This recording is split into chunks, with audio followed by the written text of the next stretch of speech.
자, 여러분들 오늘 진짜 이제 내일이 시험이거든요. 그래서 오늘 마지막 1일째 우리 같이 풀어봅시다. 오늘 우리가 공부하는 게 시험에 나오기를 기대하면서 오늘 문제 들어갈게요. 오늘 문제는 어제 얘기했던 것처럼 이제 교통경찰 관련된 판례 문제를 좀 풀어볼 거예요. 그래서 문제는 이 문제입니다. 자, 운전과 관련된 판례의 내용으로 적절한 것은 모두 몇 개인가? 첫 번째가 이런 거예요. 도로에서 이제 어떤 사람이 술을 잔뜩 먹고 음주운전을 하다가 이제 신호에 걸려가지고 서 있는 상태예요. 근데 거기서 이 사람이 너무 많이 취해가지고 잠이 들어버렸다고요. 그러니까 신호가 바뀌었는데 이 차가 안 가니까 누군가가 신고를 했겠어요. 경찰이 출동했겠죠. 하보니까 이 사람이 그냥 길 한가운데 자고 있다고요. 그래서 그 사람 있죠. 그 사람한테 이제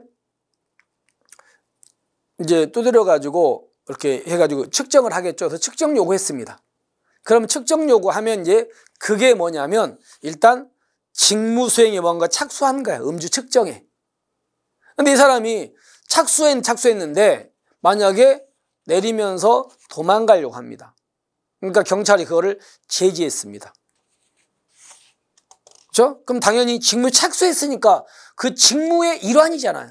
그럼 잘못된 게 아니겠죠. 그럼 정리해 봅시다.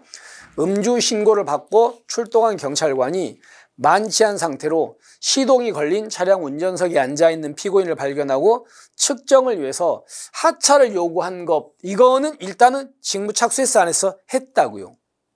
했으니까 이 사람이 내리자마자 도망가려고 그래요. 그럼 경찰이 막았어. 그럼 이거는 직무에 착수했으니 그 직무의 일환인 거지.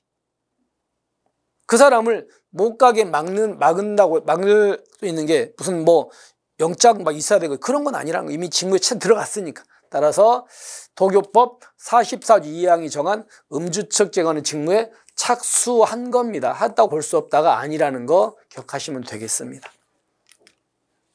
그 다음에 이 판례는 이제 혈중 알코올 농도가 지금은 0.03이잖아요. 근데 0.05일 때 문제인데 보세요. 경찰이 이제 도로를 막아놓고 측정을 이제 음주 단속을 하는데 맨 처음부터 바로 측정을 하는 게 아니고 먼저 음주 감지부터 하잖아요. 근데 그 당시에 음주 감지기가 0.02부터 음주 감지기가 작동했대요. 근데 우리는 음주운전은 그 당시는 0.05니까 그럼 결론적으로 음주 감지기에 이렇게 반응이 나왔다고 해서 바로 너 술 먹었어 이렇게 단정할 수는 없는 거 아닙니까? 그죠? 그 얘기. 그래서 음주 감지기에 반응이 나온 경우에 그것만으로 술에 취한 상태에 있다고 인정할 만한 상당한 이유가 있어 없어? 없어요. 그죠? 맞죠? 그래서 그 다음에 자, 이 죄는요 특가법 5조의 11입니다. 위험운전 치사상죄야. 자, 이렇게 돼 있습니다. 어떻게 돼 있냐면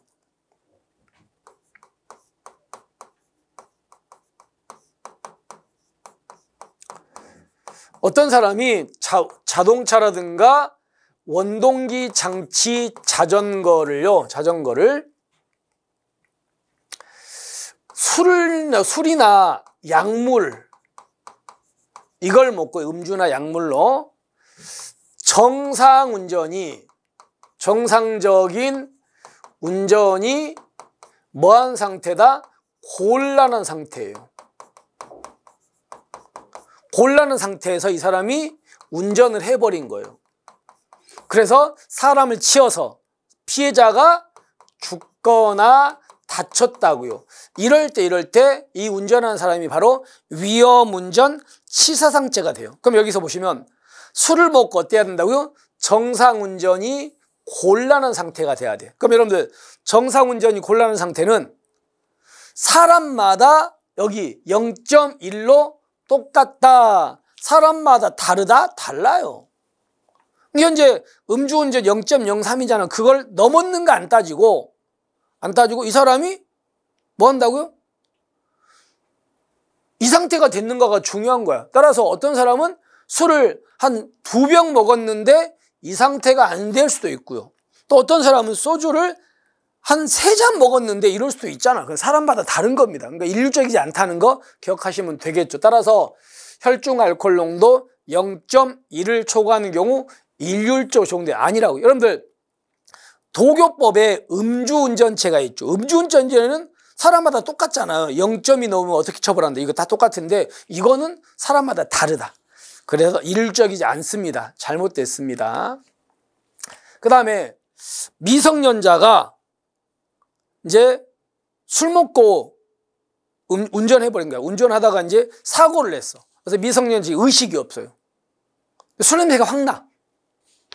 그러면 체액을 해야 되는데 부모가 동의해서 체결할 수 있냐 이거지. 법정 대리인이. 자, 그런데 물론 법에 법정 대리인이 동의할 수 있다고 써 있으면 법대로 하면 되는데 법이 없다. 그러면 안 된다는 겁니다. 의식이 없어도.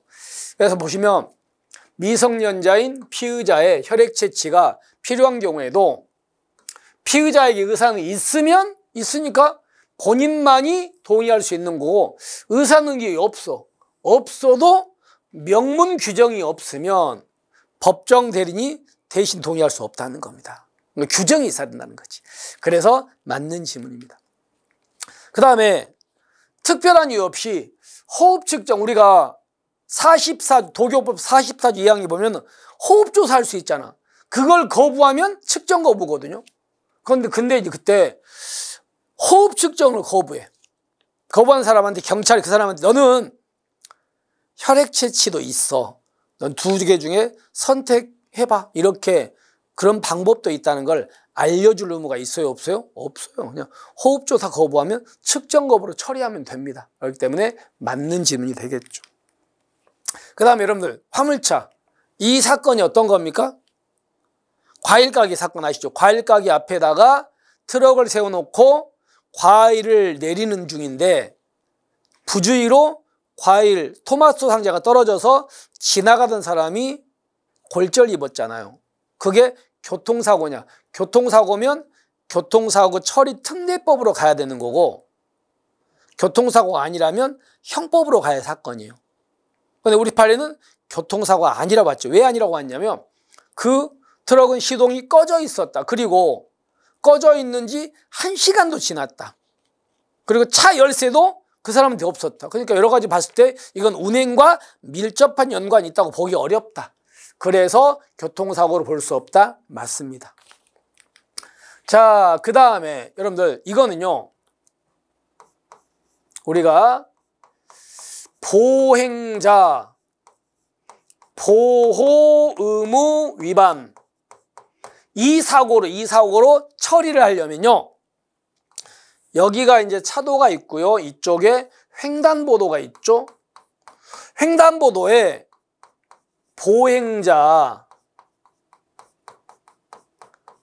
이 보행자 신호기가 반드시 뭐여야 돼? 녹색이어야 돼요.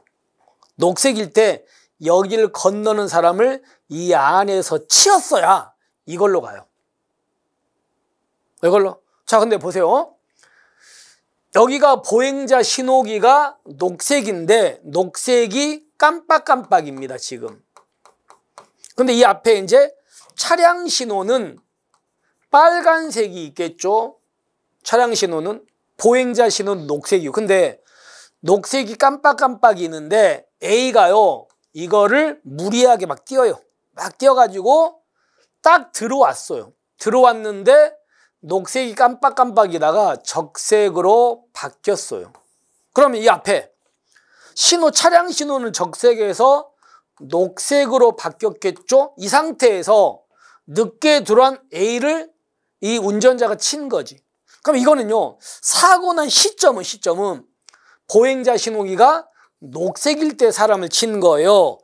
빨간색일 때 친 거예요. 빨간색일 때 쳤잖아요. 그러니까 이거는 보행자 보호 의무 위반이 아니라고요. 물론 신호가 막 바뀔 무렵에는 무리하게 뛰는 사람이 있을 수 있잖아요. 그러니까 이거는 운전자 잘못은 맞는데 이거는 녹색일 때가 아니고 빨간색일 때 충돌하는 거니까 이거는 보행자 보호 의무 위반은 아니다 이 말이라고요. 따라서 보세요. 녹색 덩어리가 전멸되고 있는 상태의 횡단보도로 횡단하기 시작하여 횡단을 완료하기 전에 보행 신호등이 적색 덩어리로 바뀌었네요. 그죠? 얘가.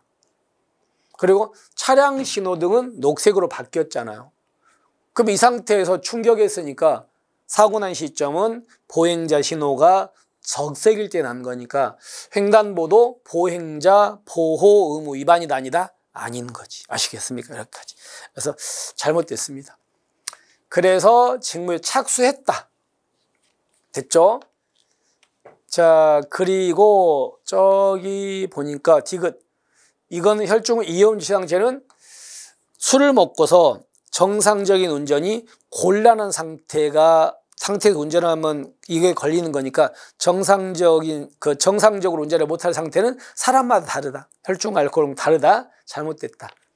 그다음 마지막으로 이거는 사람을 친 게 보행자 신호기가 적색일 때 치었기 때문에 이거는 횡단보도 보행자 보호의무 위반은 아니다. 이렇게 되겠죠. 따라서 이 3개가 잘못됐고 나머지 4개가 맞다. 이렇게 되는 겁니다. 됐죠. 자, 이렇게 해가지고 우리가 그동안 이제 한 몇 주냐면요. 한 17, 18주 정도 되는 것 같아요. 그래서 100문제가 이제 넘는 문제를 우리가 풀어봤던 거예요. 이렇게 해서 마지막까지 우리가 끝까지 들어주신 학생들은 분명히 이게 여러분들 시험 볼 때 도움이 될 거거든요. 그래서 그렇게 생각하시고 마지막까지 마무리 좀 잘 하십시오. 여러분들 오늘은요. 좀 일찍 주무시기 바랍니다. 물론 이제 일찍 자려고 해도 좀 잠이 안 올 수도 있거든요. 안 올 수도 있지만 그래도 될 수 있으면 좀 일찍 주무시고 그리고 뇌가 활성화되는 시기는요. 잠에서 깨고 나서 한 3시간 정도 지나야 된답니다. 그러니까 내일 우리가 10시에 시험이니까 최소한 이제 한 3시간 터울 두고 좀 깨가지고 준비도 하시고 이렇게 하시기 바랍니다. 그리고 시험장 가실 때는 막 바리바리 뭐 이것저것 싸가지고 가봤자 잘 안 보잖아. 그러니까 여러분들께서는 이제 마지막에는 시험장에서 우리가 경찰학 봐야 되거든요. 그래서 경찰학 마무리 특강 자료 있죠? 또 그게 없으신 분들은 내 친구 가지고 가시면 됩니다. 그것만 보시면 되죠. 자, 이렇게 해서 마지막까지 최선을 다하시고 그리고 우리는 항상 얘기하는 거 남들 다 틀리는 문제 틀려도 돼. 근데 남들 다 맞추는 거 나도 맞춰야 돼. 그래야 합격해요. 그러니까 시험은요 분명히 합격은요 실수하지 않아야 합격이요. 근데 여러분께서 시험 보고 나서 내가 이걸 왜 틀렸을지 이런 문제가 없어야 된다고요. 그러니까 그런 실수를 줄이기 위해서 문제 좀 꼼꼼하게 읽으시고요. 너무 서두르지 마시고. 그리고 또 문제를 딱 봤는데 처음 보는 게 나와. 그러면 과감하게 빨리 넘어가야 돼. 그거 잡고 계지 마시고. 그리고 한번 빨리 먼저 푼 다음에 다시 돌아가서 처음부터 다시 읽으면 아무래도 조금 더 수월할 수 있거든요. 그리고 항상 모르는 질문 나오면 그냥 상식적인 걸로 풀자는 겁니다. 그리고 또 우리 경찰학만의 특유한 문제. 예를 들어서 이하 미만, 숫자, 해야 된다, 할 수 있다. 이런 것들이 있죠. 괄호에 포함 제외. 이런 말들 좀 신경 쓰셔서 보시면은 의외로 답이 보일 수 있습니다. 모르는 질문이 나오더라도. 자, 이렇게 해서 그동안 이제 여러분께서 뭐 수업 들어주시느라 너무 고생하셨고요. 내일 또 여러분들이 다 좀 좋은 결과가 있어가지고 여러분들이 이제 합격생 신분으로 만나 뵀으면 좋겠습니다. 그동안 너무 고생하셨고 합격을 기원합니다. 수고하셨습니다.